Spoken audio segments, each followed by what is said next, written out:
खाओ कसम बांधकर सर पे कफन, हमें मिटाना है देश मिटाने वालों को, हमें बचाना है देश को देश के स्थानों को। दुश्मन का निशाना गलवान घाटी हो या पुलवामा हमले का जिन, दुश्मन का निशाना गलवान घाटी हो या पुलवामा हमले का जिन, भारत माँ का सिपाही हमेशा गर्व से कहेगा जय हिंद, जय हिंद, जय हिंद। नमस्कार, स्वागत है हमारे इस खास कार्यक्रम गलवान घाटी में मारे गए 20 जवानों के अमर शहादत की अमर कहानी में। देश की सीमाओं की सुरक्षा के लिए चीन की फौज से मुकाबला करते हुए अपना जीवन बलिदान कर दिया। 0 डिग्री से कम टेम्परेचर था, रात का भयानक अंधेरा था। चीन के सैनिकों की संख्या ज्यादा थी, लेकिन हमारे शूरवीरों ने गिरने से पहले 2-2, 3-3 फौजियों को मार गिराया। चीन की फौज पूरी तैयारी के साथ आई थी, जानलेवा राड और खतरनाक नुकीले पत्थर लेकर आए थे। हमारे सैनिक चीनियों का पीछा हटता देखने के लिए आए थे, उनके मूवमेंट को मॉनिटर करने गए थे, लेकिन अचानक हमला हुआ तो भी हमारे सैनिकों ने संभलने में देर नहीं लगाई, और जब पलटन संभली तो चीन के सैनिकों को ढेर कर दिया। शहीद होने वाले कमांडर ऑफिसर संतोष बाबू का ट्रांसफर हो चुका था। उन्होंने अपने परिवार के साथ हैदराबाद जाना था। शहीद कुंदन जी की 17 दिन की बच्ची है, वो उसे देखने का सपना संजोए बैठे थे। बलिदानी पलनी को अपने नए घर में जाने का इंतजार था। शूरवीर राजेश की मां ने उनके शादी के लिए लड़की देखी थी। उन्हें इंतजार था दूल्हा बनने का, लेकिन उन्हें मौत को गले लगाया। अपने देश के लिए इन सारे वीर जवानों ने भारत माता के सम्मान की रक्षा के लिए अपना बलिदान दे दिया। आज पूरा देश नम आंखों से इन वीर सपूतों को विदाई दे रहा है। कई जगह पर अंतिम संस्कार भी हुए। मैं आज की बात में इन शहीदों के बारे में बताऊंगा, इनके जीवन की कहानी सुनाऊंगा, तो आपका माथा गर्व से ऊंचा हो जाएगा, आंखें नम हो जाएंगी और सिर इन बहादुर जवानों के सम्मान में अपने आप झुक जाएगा। गलवान घाटी में चीनी फौजी के साथ जो झड़प हुई, उसे लीड करने में सबसे आगे थे कमांडर ऑफिसर कर्नल संतोष बाबू। कर्नल संतोष अपनी पलटन को लीड कर रहे थे। कर्नल संतोष बाबू का ट्रांसफर 3 दिन पहले हैदराबाद हो चुका था, लेकिन हालात को देखते हुए वो वहां डटे रहे। परिवार दिल्ली में कर्नल संतोष को लौटने का इंतजार कर रहा था, लेकिन देश की इस बहादुर बेटे की तिरंगे में लिपटी लाश लौटी। कर्नल संतोष तेलंगाना के सूर्यापेट के रहने वाले थे। मुझे लता जी का गाया और प्रदीप जी का लिखा वो गाना याद आ रहा है।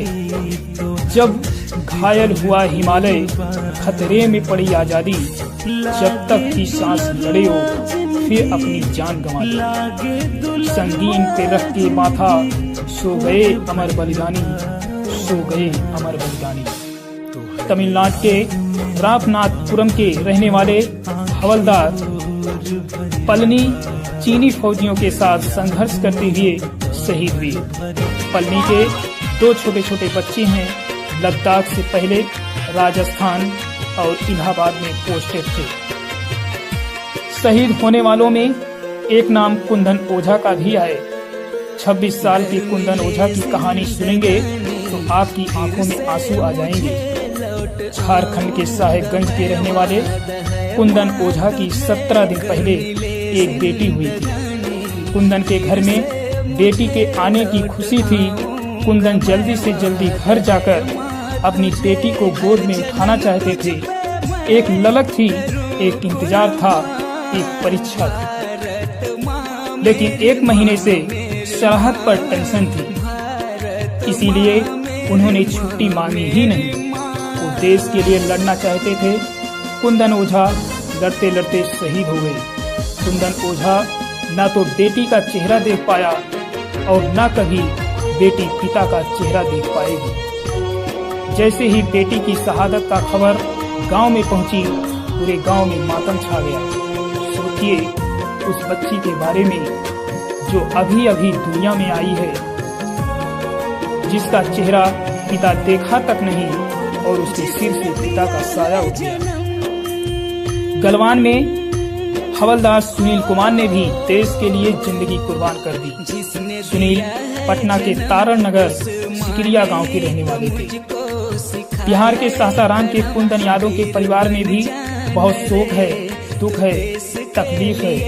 गरीब परिवार से आने वाले सिपाही कुंदन यादव भी परिवार के सहारा थे। शहीद कुंदन यादव के 2 छोटे छोटे बच्चे हैं। एक बेटी की उम्र 6 साल और दूसरे बेटे की उम्र 4 साल है।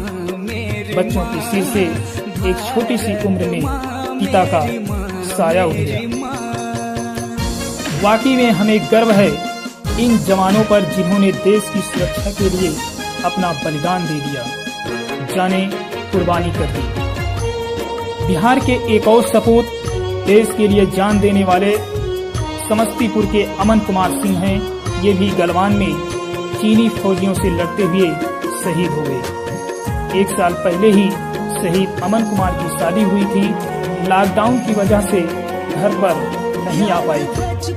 अब अमन कुमार की मौत की खबर आई। मौन पत्नी का क्या हाल होगा, ये सोचकर भी दिल कांप जाता है। देश को इस पिता पर गर्व है, बेटा खोकर भी जिसके मुख से ये शब्द निकले कि बेटा देश के लिए शहीद हो गया, तो इससे अच्छी बात और क्या हो सकती है। एक और शहीद लद्दाख में अपनी जान न्यौछावर कर दी। पश्चिम बंगाल के वीरभूम के रहने वाले राजेश ओरन 3 भाई बहन में सबसे बड़े थे। उन्होंने 2015 में आर्मी में ज्वाइनिंग की थी।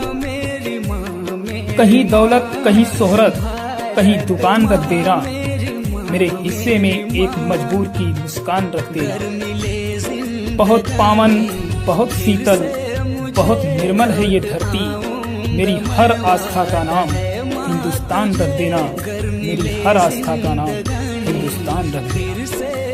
ये वो जवान है जो साधारण परिवारों से आते हैं, गरीब परिवारों से आते हैं।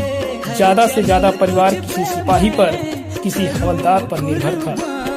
झारखंड के सिपाही गणेश हंसदा ने भी शहादत दी। आदिवासी इलाके ईस्ट सिंहभूम के गणेश हंसदा सिर्फ 21 वर्ष के थे। 21 साल तो मानो जीने की और खेलने की उम्र होती है, लेकिन वो तो देश के लिए लड़े और अमर शहीद हो गए। इन बहादुर जाबाज सिपाहियों की गाथाएं सुनकर, इनकी वीरता की कहानी सुनकर, इनके माता पिता के दुख भरे चेहरे देखकर और इनके छोटे छोटे बच्चों के चेहरे देखकर और चीन के बारे में सोचकर खून तो खौलता है, गुस्सा तो बहुत आता है। पर देश चाहता है कि चीन को सबक सिखाया जाए, चीन को ऐसी करारा जवाब दिया जाए कि फिर वो ऐसी हिकामत न करे। सवाल ये भी है, इन शहीदों के प्रति अब हमारी जिम्मेदारी क्या है? मुझे लगता है कि सबसे पहली जरूरत ये है कि सारा देश, सारे राजनीतिक दल, अलग अलग विचारधारा के लोग प्रधानमंत्री माननीय श्री नरेंद्र मोदी के पीछे एकजुट होकर खड़े हो। देश को शहीद होने वाले परिवारों को, हमारे सुरक्षा बलों को ये संदेश जाए कि पूरा राष्ट्र उनके साथ है, उनके पीछे खड़ा है। पूरी दुनिया को ये संदेश देने की जरूरत है कि भारत की एकता, अखंडता पर हमला होगा तो हम सारे मतभेद भुलाकर एक हो जाते हैं। और आज जरूरत इसी बात की है कि चीन को करारा जवाब दिया जाए। ये हमारी प्रतिष्ठा का प्रश्न है, ये हमारे देश की इज्जत का सवाल है। आज हमारे देश की आर्थिक स्थिति अच्छी नहीं है। कोरोना ने भारी नुकसान किया है। हो सकता हो जो जवाब चीन को देना पड़े उससे और भी आर्थिक नुकसान हो, लेकिन जवाब तो देना होगा। इसकी कीमत चाहे जो भी देनी पड़े। यही वादा आज माननीय श्री नरेंद्र मोदी ने किया। उन्होंने विश्वास दिलाया है कि हमारे शहीदों का बलिदान व्यर्थ नहीं जाएगा। मैंने माननीय श्री नरेंद्र मोदी के एक एक शब्द को ध्यान से सुना। उन्होंने कहा कि निर्णायक जवाब दिया जाएगा। हम सबको माननीय श्री नरेंद्र मोदी जी के संकल्प को अपना संकल्प मानकर उनके साथ खड़े होना है। ये वक्त का तगाजा है और देश की जरूरत है। आज माननीय नरेंद्र मोदी जी ने ये भी कहा कि उन्हें देश की भावनाओं का एहसास है। शहीदों के खून का एक एक बूंद का हिसाब दिया जाएगा। मोदी जी ने ये भी कहा कि कोई भारत के नरमी को भारत की कमजोरी ना समझे। देश की अखंडता और संप्रभुता की रक्षा कैसी करनी है ये भारत भलीभांति जानता है। अपनी सरहद पे मैं अपनी दुश्मन को न आने दूंगा। अपनी सरहद पे मैं अपनी दुश्मन को न आने दूंगा। आ भी जाए तो वापस न जाने दूंगा। जान दे दूंगा वतन तेरी मोहब्बत के लिए। जान दे दूंगा वतन तेरी मोहब्बत के लिए। मैं तिरंगे पर आंच कभी ना आने दूंगा। मैं तिरंगे पर आंच कभी ना आने दूंगा। तो आज के लिए सिर्फ इतना।